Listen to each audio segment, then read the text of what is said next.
Good morning, man. I hope that you're doing well. I'm standing outside of our garden, and as you can see, all the posts are in.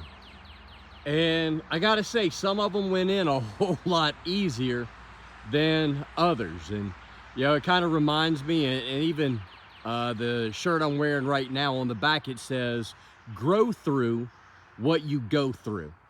And it just kind of reminds me, guys, that God doesn't waste our pain. Pain in life is inevitable, whether it's physical, mental, emotional, uh, to us, things happening to our family and our friends. Difficulty and pain is a part of life.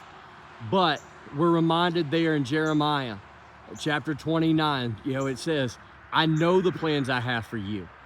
And God's plan was, yes, that they would go through 70 years of captivity. Because of their sin, they had to pay a price. But ultimately, it wasn't about God's discipline in anger, but rather it was his discipline based in love. Because what God was doing there is in Jeremiah 29:13. "You will seek me and find me when you seek me with your whole heart."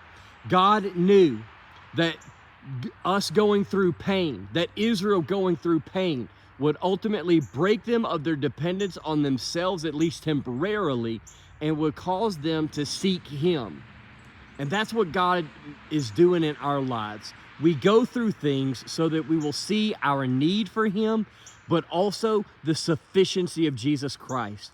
That's why the Apostle Paul says, after he prayed 3 times for that thorn in the flesh to be taken away, and God said no. God said, "My grace is sufficient, for in weakness my strength is revealed."